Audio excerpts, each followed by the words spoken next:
Hey everybody, this video is going to be a little bit different format than others. So I'm part of a group called Firebrand Atheists that often has, little debates about issues.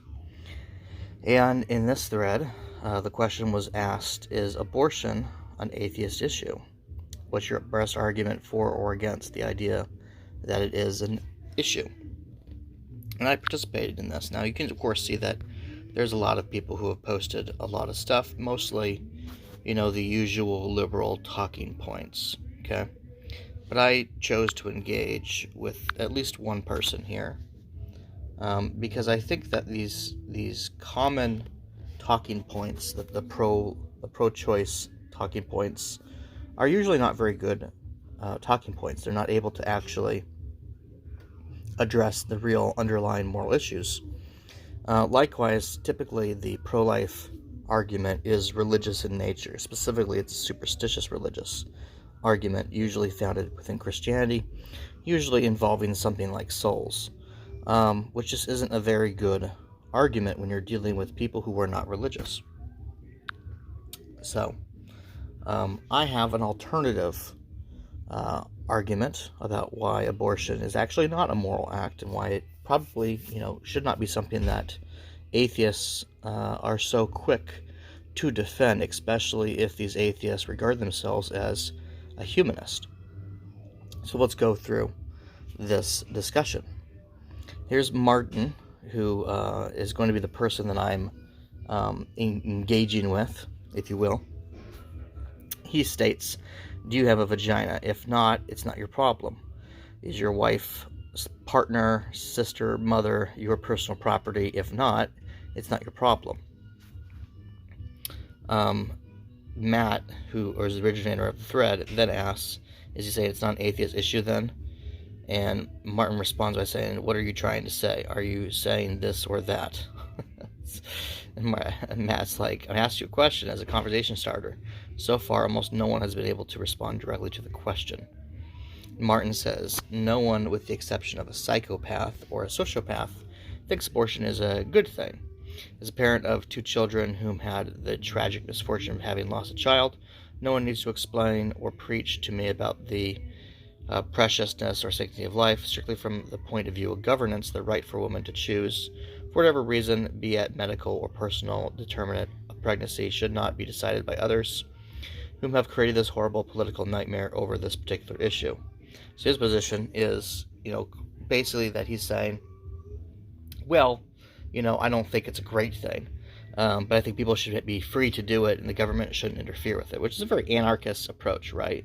And it's kind of, it doesn't make a lot of sense if you think about it because, government obviously regulates abortion to make it permissible for other people. So that's the government taking a position on the subject. It's not taking a position by legalizing it. It's taking a position on the morality of it by default.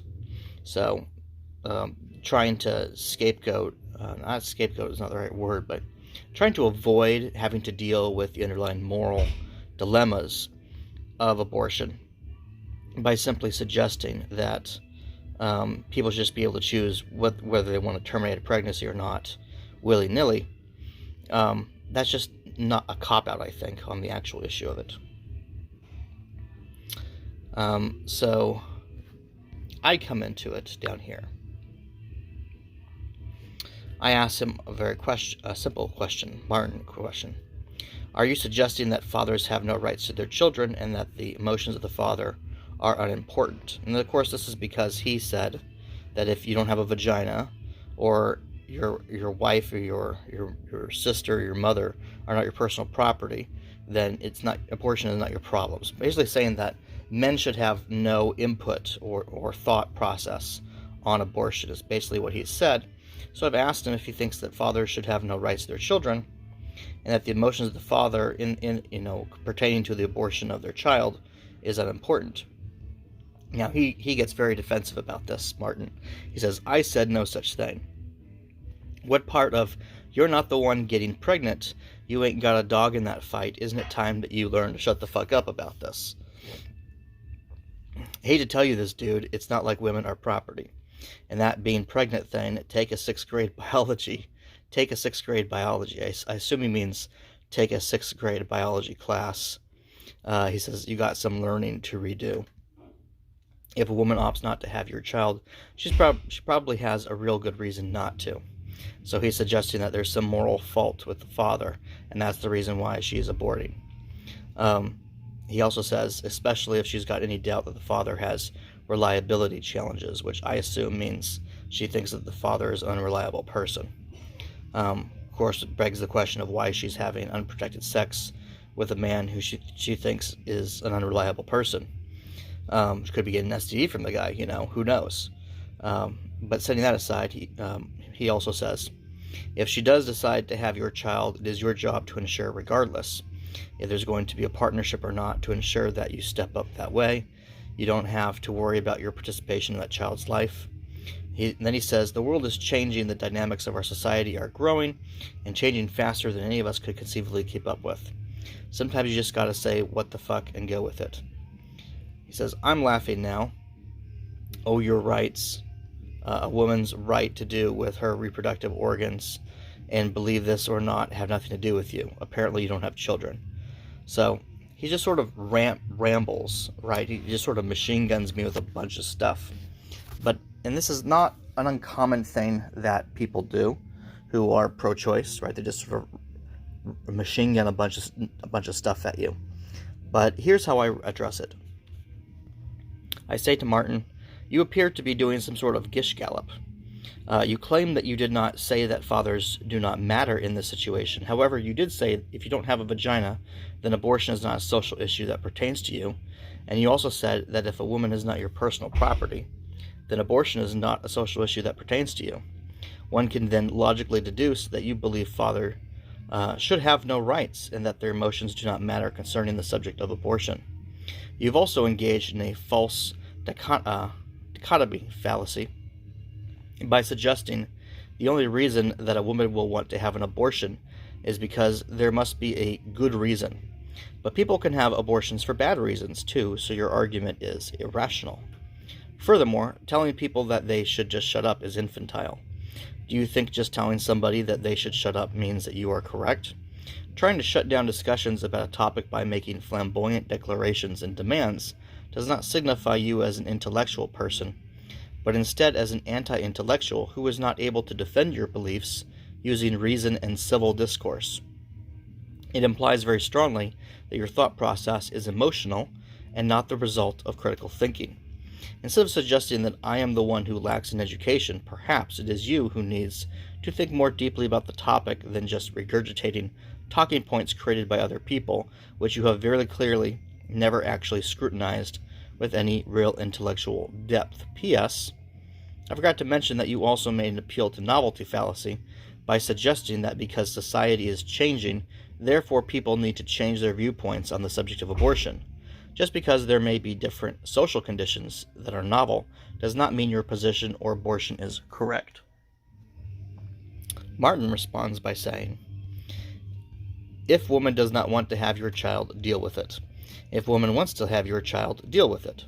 If she doesn't want to marry you or doesn't want to maintain a personal intimate relationship after the child's born, deal with that too. Her personal autonomy is the first step, deal with it. And don't worry, this hypocritical situation of which you probably should take personally at least, hypothetically to ensure that your rights are protected. That doesn't make a lot of sense. But it sounds like he's basically saying that, what I asked of him, he thinks that men should have no rights. They should just do whatever the woman wants to do. Basically. He says, you will have to put a little bit of effort in your action, deeds, and conduct. Spend some time in court, spend some money on attorneys, and of course support of the child, and potentially support of the woman during pregnancy. And for a reasonable period of time after birth, you don't think she should have to go right back out to the field afterwards, do you? That's what a man does. He doesn't whine about, oh, my poor rights, what about me? What about me? I mean, come on, man. It's not like you're a silk purse or some extraordinary catch to begin with. So he just has lots of insults to make, basically. And then he says, so I gish galloped to you. Only thing that overwhelmed you was one adult man telling an adult male that quit his bellyache and grow up.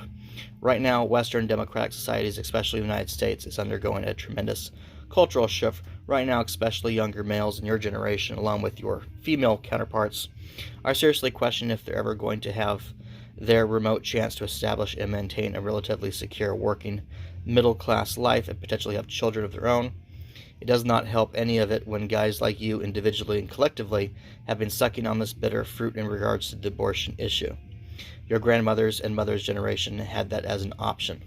If you take the damn emotion out of it for half a freaking second, then maybe you might be able to understand the slightest sliver and how that particular issue interconnects, in addition to a very long list of other issues that have fundamentally caused such societal and cultural upheaval within our society. Do yourself a favor and have less strong opinions about things that do not immediately affect you or threaten you. So again, he's suggesting that a father should have no rights to their child, and that if a woman decides to abort the child, it has nothing to do with the dad. It's quite a ridiculous stance to take. It's not a well thought out one, obviously. And of course, he goes on a long rant about how this is good because that's the way society is changing. What it really sounds like to me is that he has been somebody who has been heavily indoctrinated into these ideologies and beaten down in his own relationships, which we get to later in this, when he reveals more information about himself. But I respond by saying, it does not appear that you're actually dealing with any of the arguments that I've made, but instead simply insisting that people should deal with it. This is nothing more than you insisting that you are correct based on nothing of any substance. You're making a bunch of claims with no actual credible reason for anyone to believe your claims. Ironically, for someone who appears to be an atheist, you've actually adopted a quasi-religious ideology with dogma that you believe cannot be challenged and are self-evident truths that do not require any actual evidence nor can be criticized. That would effectively make you actually the one who is religious in this situation. If I had to label your religion, I would say it is third-wave feminism, since that is the origin of the claims you have adopted as dogma, which you believe cannot be questioned. Third-wave feminism, of course, is a particular school of thought in feminism that has to do with women's liberation from the patriarchy by challenging gender roles, specifically often by the rejection of traditional labels such as motherhood, traditional concepts of family structures, and so on. Has a lot to do with the modern form of gay activism today, which has been constructed specifically to challenge traditional gender roles as a way of women's liberation. So that's what third-wave feminism is. Martin responds by saying, why would you concern yourself about a woman's right to have an abortion in the first place? Again, he ignores that a woman can't have an abortion without the man's contribution, right? So he just doubles down on himself in this post. He says, I mean, come on, man. It's not like any self-respecting woman is going to want to have sex with you, let alone risk a pregnancy. So again, he just has insult. He's insulting me because I'm disagreeing with him and saying that no woman is going to want to have a relationship with me because I don't agree with him personally. It doesn't make a lot of sense what he's saying, yet this is the sort of rebuttal that a lot of atheists do give to people who question abortion. Right? They just go straight to insulting.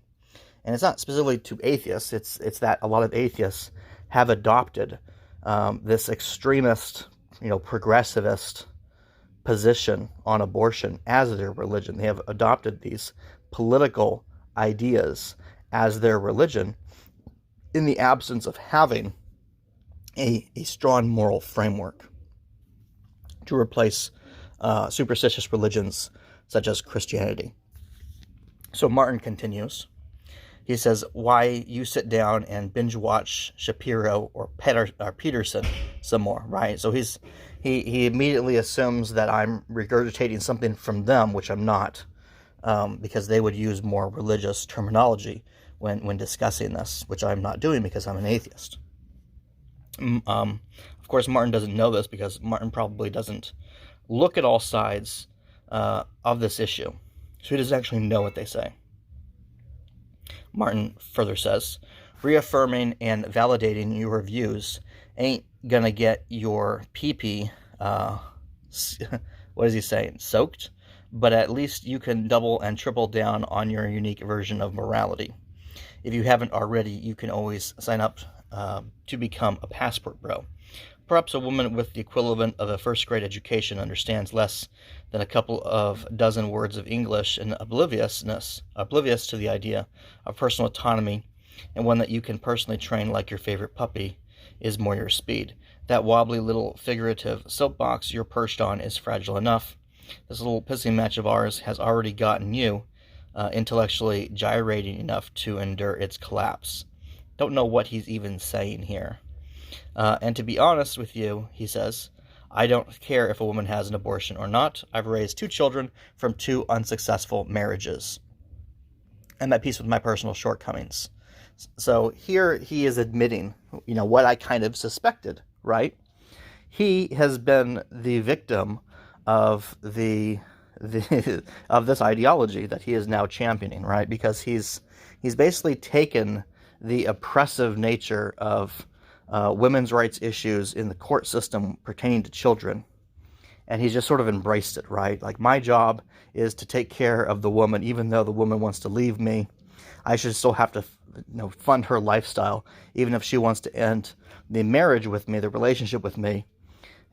She should be able to, she should get to do whatever she wants, and I have to just, go along with it. She wants to take the kids, never have contact with me again, raise them however she wishes, kill them. I have to go along with this. He's basically gone through two failed marriages, no doubt because, I suppose we can't say no doubt, but likely because of his attitude, right? His inability to make good choices himself, to employ critical thinking and assess, should I try to reproduce with a woman who is, a third-wave feminist, who's going to later go on and possibly leave me because her group of friends think that she should be a liberated woman, and she's realized that she can manipulate the court system to basically divorce for any reason, and then get child support and other means of financial support from the father, even if she's not in a relationship with him, and go off and have more relationships with more men and repeat this process. Is now a viable financial strategy for women. That's why you're seeing so many women having children from multiple fathers, because it's now become a strategy which is viable because of the way the court system works, right? With the child support system. Anyway, continuing on with my rebuttal to him, because he's talking about a whole bunch of things that I'm actually not talking about, right? I'm addressing them here in this video, but in this actual debate, we're not talking about a lot of the stuff that he's claiming, right? He's just making all these accusations against me, and he's avoiding answering the questions that I'm actually asking him. So I try to rebound back to that. I say to Martin, again, you're not actually dealing with any of the issues I'm raising, and you are avoiding them by instead trying to change the topic from whether abortion is moral to instead why I should care about people doing abortions. But the obvious answer to why anyone would care is because it's a moral issue impacting society. We live in a democratic society where laws are passed based upon consensus. Therefore, as a citizen, everyone has a duty to be informed about issues like this and to consider them. You also keep trying to use ad hominem attacks, trying to say that I'm trying to manipulate or control women. But this is a nonsensical argument, because there are many laws that impact women, and yet you don't try to accuse those laws of being some way to turn women into slaves.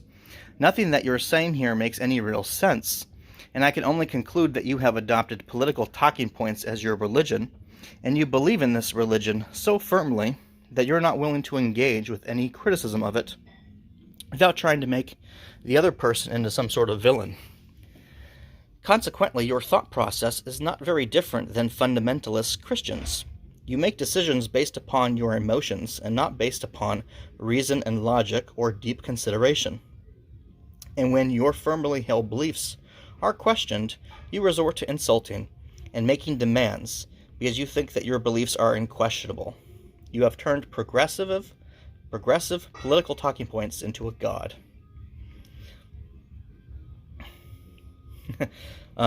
He's talking to another person here now. So when he does respond back to me, Martin says, I'm not dealing. The original poster included for reference, to repeat myself needlessly, abortion versus atheism is irrelevant. I took the time to read up about your publication, the Yamhill Advocate. For context, the Yamhill Advocate is a newspaper that I run that covers local politics in Yamhill County, Oregon. It is a, I would say, politically centrist, slightly leaning conservative, only in the sense because I expose a lot of very far left extremist stuff going on in local politics. So he continues. He says, I read it.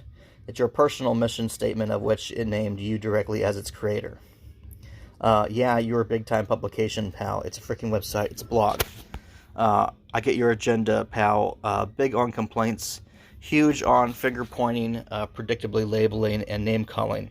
Yeah, liberalism, very bad. Okay, dude, whatever. We are calling such nonsense publications these days, so I'll give you that.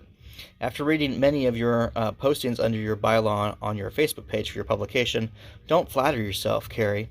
There is nothing objective nor remotely interesting about your publication. You have a personal agenda which perfectly complements what your personal Facebook page painfully reveals about you.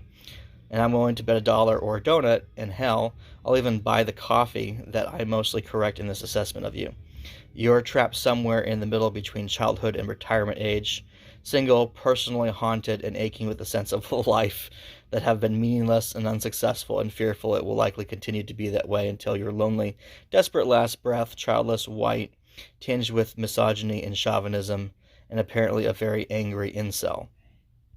So he just sort of goes into the usual rant that anybody who questions these progressivist ideas must be a sexless, angry white man incel, right? Which is a nonsensical thing.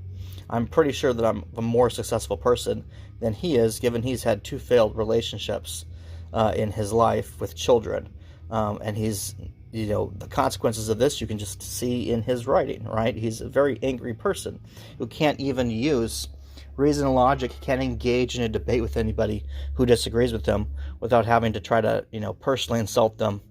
And of course, he's gone, Google searched my name to try to find something that he can use to personally insult me with, because he's not able to actually engage with the debate that I'm trying to have with him, which is not based upon, personal life issues. It's simply a question of why does he think fathers should have no rights to their children and that their emotions don't matter? Like, he can't defend that. He knows that he's wrong. And because he knows that he's wrong, and I've pointed out that he's wrong, he wants to now insult me. And because he thinks that by insulting me, he can weaken my argument, weaken the credibility of my argument through insulting me. That's basically what the ad hominem fallacy is. I can't defeat your argument, so I'll just insult you and try to weaken you as a person, your character, to demonstrate that no one should listen to you because you're such a terrible person. That's essentially what he's done here. This entire debate, actually. So just going through all this, because a lot of it is him ranting and insulting. Like, look at this. Like, he says, he says, sit down on your chubby backside, try to come up with something clever, let me ponder, let me think. I'll say things that you think all I'm trying to accomplish is to insult you. But he literally just insulted me, right there in this paragraph. So I point out, again, you're just engaging in ad hominem fallacies, trying to insult me and claim that I have some sort of secret agenda for other dubious intentions, instead of actually addressing the points I have made in my argument. My newspaper is unrelated to the debate we're having. I reiterate that you are not able to resolve the contradictions in your beliefs that I have pointed out, so instead you are trying to insult me as a means of dealing with your cognitive dissonance. You wish to lash out at me for frustrating you and making you question your beliefs, because I point out that they are irrational, and so you've turned to insulting me. But even if I did have some sort of ulterior motive, it wouldn't have anything to do with the logical integrity of the arguments that I've made, which you cannot refute. What you should actually do is simply acknowledge the contradictions in your beliefs and adjust your beliefs about the issue to resolve those contradictions. There is no amount of insulting me that will change. You have been advocating for parents to kill their kids, which is an immoral act. If that displeases you, that you have been advocating for parents to kill their kids, then that is the only way to resolve the displeasure. Then the only way to resolve the displeasure is going to be through the abandonment of the immoral belief. And he just sort of like, do you think I actually bother reading anything you post after I took a deep dive into your personal profile on your puny little website? So again, it's just ad hominems all about, right? He says, do you actually think you have a right to be taken seriously? Like I said before, I profiled you. I likely more right than I'm wrong about you. So scrape some money together, go get yourself a mail-order bride, continue living your increasingly insignificant existence. Don't reproduce, pay taxes, and die quietly. That way you'll be a good citizen. Because that's the only way in anyone's imaginative hell you will have made a worthy contribution to the human existence. It's just a ridiculous person. And so he says more of this, right? Do I even need to read this? He says, oh boy, you can read. Experience cognitive dissonance without realizing you're experiencing it. I gave him the article link to cognitive dissonance, in the hopes that maybe he would read it and snap out of his nonsense. But obviously, there's a very slim chance of that, but never mind. He says, no self-respecting woman would want to have a kid with you. Guys like you that are the reason why abortion needs to remain legal. He says, they're intuitively intelligent enough to know what's in the best interest of the species. I'm assuming mean women. He says, you're a smug, self-important little twerp. There's a lot of projecting here. He says, go waste a couple of hours on YouTube watching your fellow incel women hating bros to reinforce the act of self-denying your pathetic, unsuccessful existence. So I say to him, now you're suggesting that all women know what's intuitively best for the survival of the species. What is that claim based upon? I think that claim is patently false, given there is nothing special or sacred about a woman that makes her naturally more moral or wiser than a man. Again, you have failed to actually address any of the issues I have raised, and instead you just double down on insulting as if that's going to somehow demonstrate your own wisdom. What it actually does is indicate you are not a person that uses critical thinking, and that you have become angry that your religious beliefs have been questioned. So, that's one debate. There's another there's another part to this debate, right? And that debate is with this gentleman, Charles, that I had. I'm going to include this here in this video because it's related, right? What are the ways in which you engage with people who are not religious about the topic? Now, I just demonstrated one, right? Asking them if they think that fathers should have any rights and if the emotions of the father matter at all.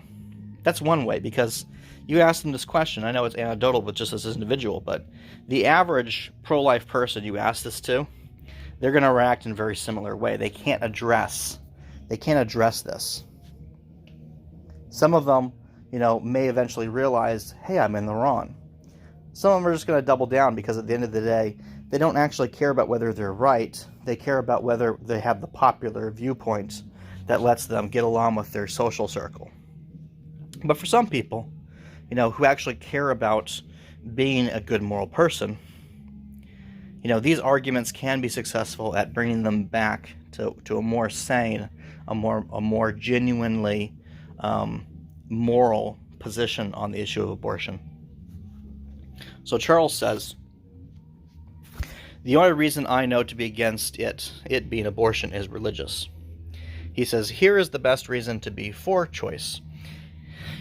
He says, nobody should force a baby onto a woman who doesn't want one, and or who can't afford to take care of one. Imagine the amount of child abuse and poverty caused because women couldn't get abortions when they wanted one. He says, the vast majority of people who are pro-life can't think very deeply about anything. The image of a woman getting an abortion is some young girl who was irresponsible, didn't use protection, who got pregnant, and now regrets the mistake. Sure, this may be true for some, but see my above answer for this. However, they often forget women who need abortions because the fetus will be stillborn or has serious birth defects. And what about families like mine? My wife and I are 48. We have 3 kids already. No birth control that I'm aware of is 100%. So should my wife and I practice abstinence? Why? Because some moron thinks a zygote is a baby. We have to use our resources to get her through the pregnancy so that she can give it up for adoption in the end. Those people can fuck right off. So basically his position is a common talking point, right? So first off, he devalues the sanctity of human life by saying it's not really a child, it's a zygote, right? And ignores that it is still a member of the human species whose destiny is to be born as a human being, right? They are a human being basically as they're growing. You know, they're just going through the transitional phases of life. But they'll often say that, oh, it's a parasite, it's a clump of cells, whatever. But they ignore that those clump of cells is a human being going through the phases of life of a human being. Okay. The other issue is that he seems to think it's okay because, you know, sometimes women have to have an abortion because it's going to be stillborn anyway or has very serious birth defects or wouldn't have a very good life. Those are completely irrelevant because those aren't the type of abortions that are done majority of the time. Those abortions are actually done in actual hospitals as a medical procedure, and it's not done out of some abortion clinic for women who simply, you know, think that having a child will inconvenience their lifestyle. It's a very different process. One has to do with a legitimate medical emergency, and the other one is simply somebody being selfish, in my opinion, and, you know, effectively murdering their kid. And we'll go into the reasons why that is so. I'll take this on without using any religious explanations. First of all, if pregnancy is the result of a woman having voluntary sex with a man, then nobody is forcing pregnancy upon her. While it has become popular for people to engage in sex purely for recreation, that is not the actual purpose of sex. We derive pleasure from the act of sex to encourage us to procreate. So if a woman becomes pregnant from sex, that is the normal expected outcome, as procreation is the actual purpose of sex in our species. So a woman who says, my body, my choice, already made that choice when she decided to have sex. It is not that it is being forced upon her, but rather that she has decided she does not want to deal with the consequences of her own actions. Usually, the consequence that is desired to be avoided is that the birth of the child be an inconvenience, or will be an inconvenience to her lifestyle, usually of a career nature. The problem with abortion on otherwise healthy children, simply because the woman regrets the consequences of her choice, is that she unavoidably adopts a moral framework that devalues the life of her progeny, because the birth of those children would be inconvenient for her lifestyle. It should be obvious, but having somebody killed simply because their existence is inconvenient to you is not a positive moral act.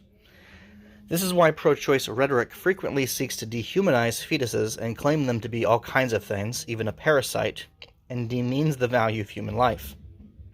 It promotes an attitude toward human life that is anti-humanist in nature, for that very reason. So anyone who suggests that they can be humanist and yet promote killing unborn children who are otherwise healthy simply because they will be inconvenient to the parents is effectively encouraging a special case of child abuse.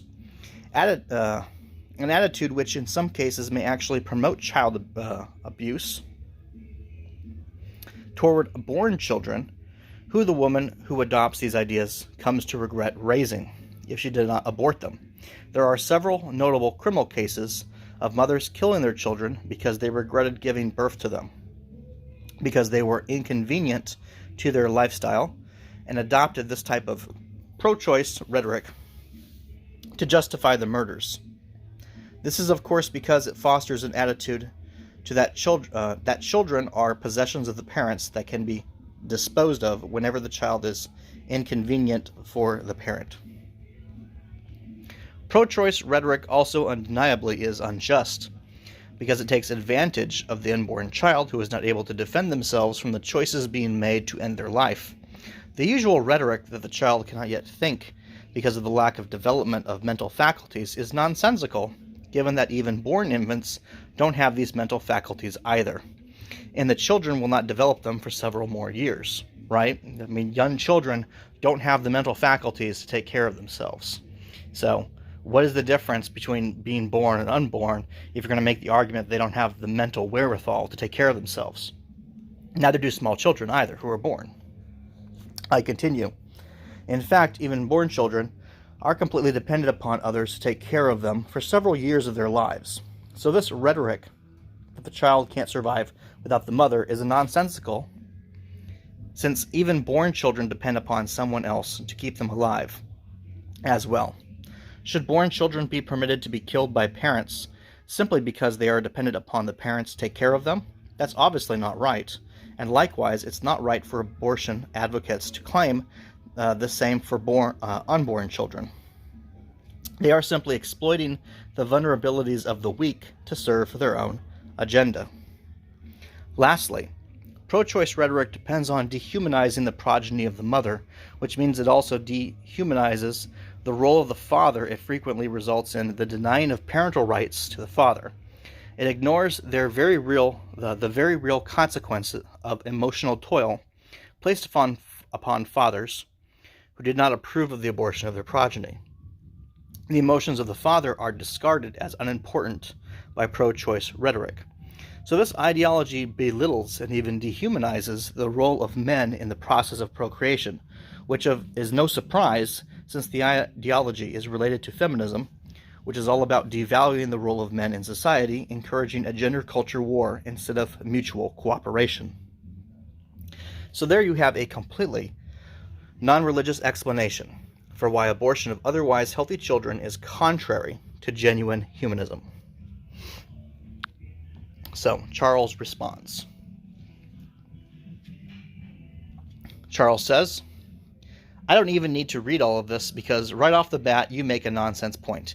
You said if pregnancy is the result of a woman having voluntary sex with a man. Completely redundant point here. It's actually not redundant. It's necessary to establish the premises of what exactly abortion involves, right? Abortion isn't just a woman who spontaneously is impregnated, right? She's had sex with another man. And this is something that's often not focused on, which is why I specifically bring it up. But continuing with what Charles says, you said if pregnancy is the result of a woman having voluntary sex with a man, completely redundant point here, then nobody is forcing pregnancy upon her. Well, it has become popular for people to engage in sex purely for recreation. That is not the actual purpose of sex. Let's just ignore that. That very last part proves your reasoning is based on religious beliefs, and look at the rest of this. He claims it's based on religious beliefs, but he doesn't actually establish that. That's just an accusation that he makes. But continuing on with what Charles says. He says, you assume it is always voluntary, yet pro-lifers want even rape victims to have the kids. So he brings up a rape, which is not something that we're talking about. He's trying to do what's called moving the goalpost, right? He wants to talk about issues of rape instead of voluntary sex, which is what I'm talking about. Charles goes on and says, if they use birth control and get pregnant, then they clearly don't want to get pregnant, and not letting them get an abortion is forcing pregnancy on them. He also says, do you expect pregnancy to be the outcome of every single time you have sex? Nobody does. That's nonsense. It is not an expected result, especially when many of them do use birth control. He says, I'm married. We already have 3 kids. So by your logic, we should not have sex because pregnancy is possible and we can't afford another kid. The idea that a married couple should be forced to have kids they don't want and can't afford because sex is not for recreation is religious nonsense. It's actually not religious nonsense. It's biology. But continuing on with what he said. Normally, I would read people's arguments no matter how drawn out they are, but you're debunked within the first paragraph. Your reasoning is irrational, based on religious bias that you don't even seem to be aware of. I respond, I fail to see how you already having children should award you the right to kill future children. I don't think that you're actually thinking through what you are saying in a way that is actually critical.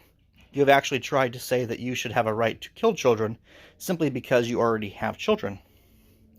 You claim that you don't need to read what I'm saying, yet if you don't read it, then how will you know whether or not your beliefs have falsities in them? It sounds like you're not interested in what is actually true, and you're not interested in actually discussing whether or not your ideas are sensible and good. It sounds like you're only interested in insisting that you are correct. This is a common sign of avoidance committed by people who suspect they might actually be wrong, and simply do not want to admit it to themselves nor to others. Furthermore, I did not assume that all abortions are the result of voluntary sex. I specifically talked about how abortion that results from voluntary sex is actually immoral. You wish to talk about an entirely different subject, which is the abortion of a fetus that results from rape, because you feel that is a much stronger case. But that is not what is actually being discussed here. We are not talking about situations of rape, we are talking about situations of consensual sex. You are attempting to move the goalposts. Instead, you should try to deal with the actual issue being discussed, especially because the vast majority of abortions have nothing to do with rape and are the result of pregnancy from consensual sexual relations. As for your claim that people should not expect to have sex that results in a pregnancy, I reiterate that the purpose of sex is to create pregnancy. Just because people may have a different expectation of the consequences of their actions does not give them an inherent moral authority to do murder. Also, merely because you have taken some sort of step to reduce the chance of an event happening does not entitle you to believe the event can never happen.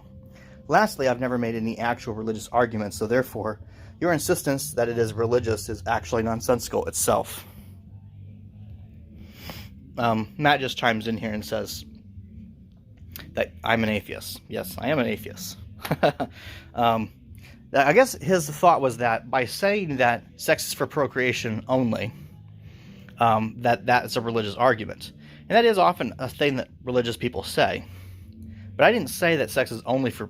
I said the biological purpose of sex is procreation, right? Like the purpose of it, what it is. You feel pleasure when you have sex, you have a drive towards sex to encourage procreation of the species. That is the case for all mammals and most organisms that engage in sex, right? That's the purpose of it. So, people may choose to have sex because they want the pleasure aspect, but that does not change that the function of sex in our species is for procreation. And that is the point that I'm making. Charles says, you not seeing my point is not my problem. I don't care if you see my point or not. It's clear to anyone of average intelligence. And I'm thinking things through. You are the one not thinking things through. Ad hominems. Go reread my comments again and think about what I'm saying and why it makes sense.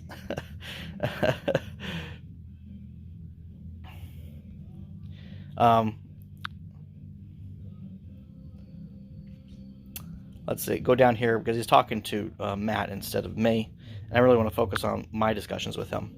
By claiming that you don't have to defend your statements, what I say to him is, by claiming that you don't have to defend your statements and that they should be believed by others just because they are supposedly self-evident, you have engaged in the appeal to common sense fallacy. Just because you claim something to be common sense does not actually mean it is common belief. And even if it was a common belief, that would not make it correct, as popular beliefs can be erroneous.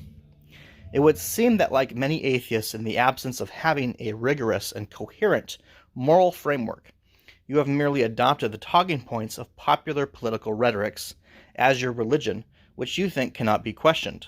You have adopted these talking points as dogmas that you think are self-evident, but in fact are highly flawed, as I have pointed out. And by failing to actually address the points that I've made, you are only demonstrating that you are not able to use reason to justify your beliefs, which, by the way, is a rather important aspect of new atheism. So for an atheist to not actually be able to use reason to justify their beliefs, how can you actually be certain you are not engaging in the same kind of erroneous thinking as Christians do? Charles says to this, not once did I say a single thing about it being common sense.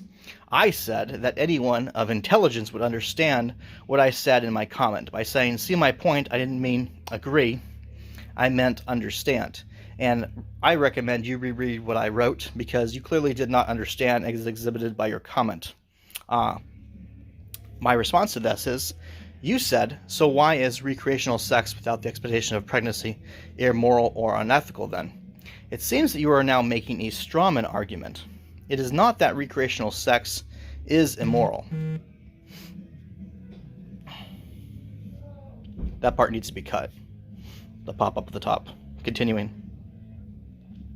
So Charles said to, he said to Matt earlier up here, something that I addressed in this comment. He said, so why is recreational sex without the expectation of pregnancy immoral or unethical then? That part needs to be cut out as well.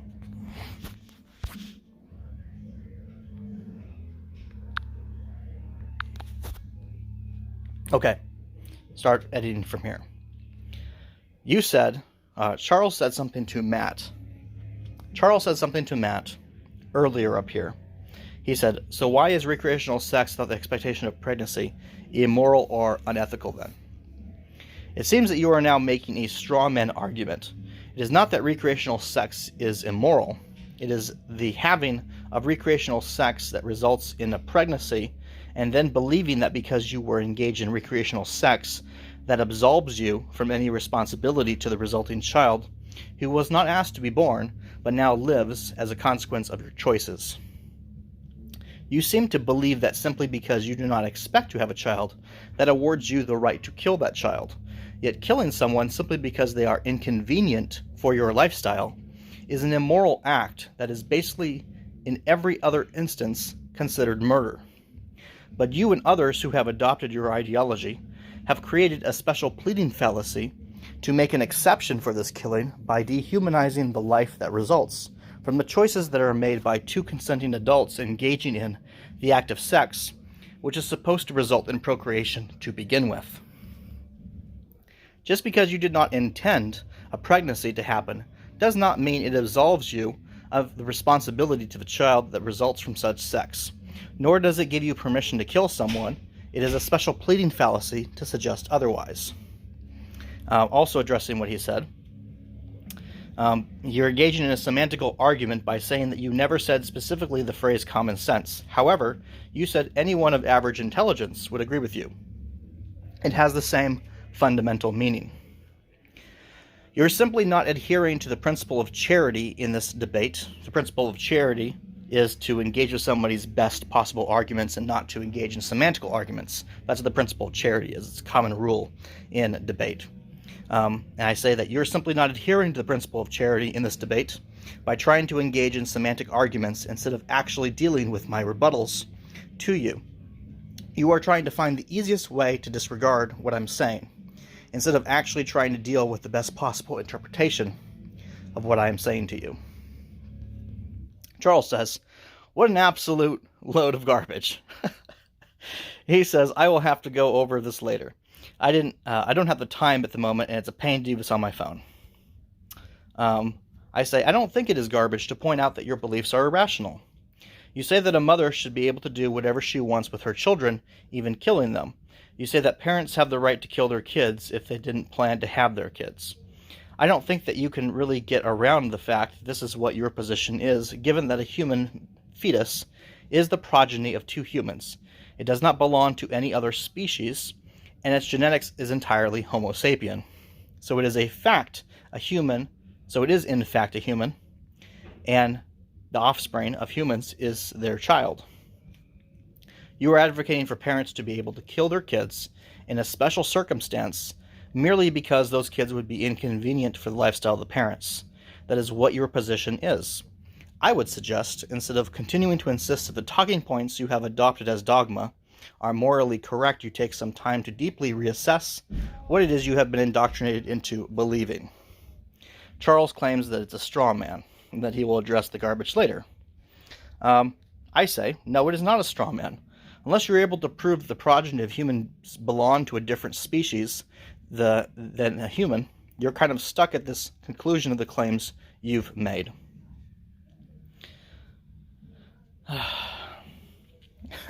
So this ends my debate with this issue here. And this video kind of covers, two major things to discuss with people who are not religious, people who are atheists, who are pro-lifers. This is how you engage with it. You don't have to use arguments of souls. You don't have to use arguments of reciting biblical scriptures and other things, as so many pro-lifers do. If you actually want to engage and win this moral issue, win in the debate, this is how you do it. This is the language you use. These are the arguments we make. You don't try to use beliefs that are questionable, right? You say that babies have, unborn children have souls, and you're killing them, depriving them of life. Now you have to have a debate about the existence of souls, which you can't win because souls can't be proven. Okay, it's based upon a book that not everybody believes in. But if you say, well, the biological purpose of sex is procreation, you can't really refute that because that is the purpose of sex, right? Now, people can choose to have sex for other reasons, just like they can choose to do a lot of things for reasons. No one's guaranteed to have an outcome different than what that thing is intended for, right? If I decide that I want to jump off a cliff because I think I can fly, I really don't have a reasonable expectation to believe that I can fly. Now, if I jump off that cliff with a glider, I have somewhat of a reasonable expectation that I probably won't die, but I can't be guaranteed that I may not die if the equipment malfunctions, or I screw up my landing, I hit some object that I wasn't planning in my course. There's all kinds of things that can go wrong, right? Jump out of a plane with a parachute doesn't guarantee you that you're not going to die. It heavily mitigates it, sure, but it doesn't guarantee it. And that's similar with protected sex, right? Using birth control. It mitigates it, but it doesn't guarantee that you're not going to have a baby, okay? So if the act that you're doing has the consequence that act that act exists for, right? Not exists for, but is intended for. And sex is definitely intended for producing children. That's the only reason why mammals have sex. It's to make babies. You can't then claim, because you didn't expect that outcome, that it justifies you to terminate the pregnancy. That is the point that I'm making here.